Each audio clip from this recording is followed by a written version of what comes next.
ബസു ദേ തോറ്റ് തുന്നമാടി വന്നിരിക്കുന്നു നിന്റെ മോൻ. അവനെന്തെങ്കിലും തിന്നാൻ കൊടുക്ക്. എന്തെങ്കിലും പോരാ, സ്വപ്പ കനമായിട്ട് തന്നെ വേണം. എന്നാ അമ്മിക്കലത്ത് ഒഴുകിക്കോ. അതും മതിയാവൂന്ന് തോന്നുന്നില്ല. പൊരിഞ്ഞ പോരാട്ടമല്ലായിരുന്നു. എന്നിട്ടാണോ നീ തോറ്റത്? അവസാന ശ്വാസം വരെ പോരാടി തോക്കുന്ന ജയിച്ചേന് തുല്യമാണ് അമ്മേ. അരശിമുട്ട് കുടുംബ തൈപ്പറമ്പുകാരോടാണ് തോറ്റത്. ഞാൻ വിക്ടറിക്കാരോട് മത്സരിച്ച ധീരമായിട്ട് തോറ്റത്, അല്ലാതെ തൈപ്പറമ്പുകാരോടല്ല. ആഹാ, ആ വിക്ടറിയുടെ ക്യാപ്റ്റൻ അശോകൻ എവിടത്തെയാണെന്നാ എന്റെ വിചാരം. എന്റെ ഭഗവാനെ, എന്റെ അനിയത്ത് സുമതിയുടെ മുഖത്ത് ഞാൻ ഇനി എങ്ങനെ നോക്കും? സുമതി കുഞ്ഞമ്മ ഗോഷ്ടി കാണിച്ചോണ്ടിരിക്കാണോ നോക്കാണ്ടിരിക്കാൻ? അമ്മ ധൈര്യമായിട്ട് നോക്കുന്നേ. നീ പോടാ അവിടുന്ന്. ചെസ് മത്സരത്തി ഞാൻ അവനെ തറ പറ്റി. തലപ്പന്തുകളിലും ചീട്ടുകളിലും തോറ്റപ്പോഴും നീ ഇത് തന്നെ പറഞ്ഞത്. അത് പിന്നെ ഞാൻ ഒരുത്തൻ മാത്രം വിചാരിച്ചാ മതിയോ? കൂടെയുള്ള കോന്തന്മാരും കൂടെ വിചാരിക്കണ്ടേ? ചെസ്സിനാവുമ്പോ എന്റെ മണ്ട മാത്രം മതിയല്ലോ. എടാ മരമണ്ട, അതിലും നീ തോറ്റേച്ച് വന്നാലുണ്ടല്ലോ നിനക്ക് ഞാൻ പച്ച വെള്ളം തരത്തില്ല. പച്ചവെള്ളം ഫ്രീ ആയിട്ട് ഹോട്ടലിൽ നിന്ന് കിട്ടും.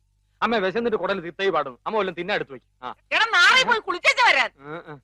അമ്മയുടെ പിണ്ണതയിലോ എവിടെ ഇരിക്കുന്നേ? അമ്മയുടെ ഈ തിന്നാനുള്ള വാശി ജയിക്കാനും കാണിച്ചാൽ മതിയായിരുന്നു. ചെന്ന് എടുത്തു കൊടുക്ക്. മോനായി പോയില്ലേ?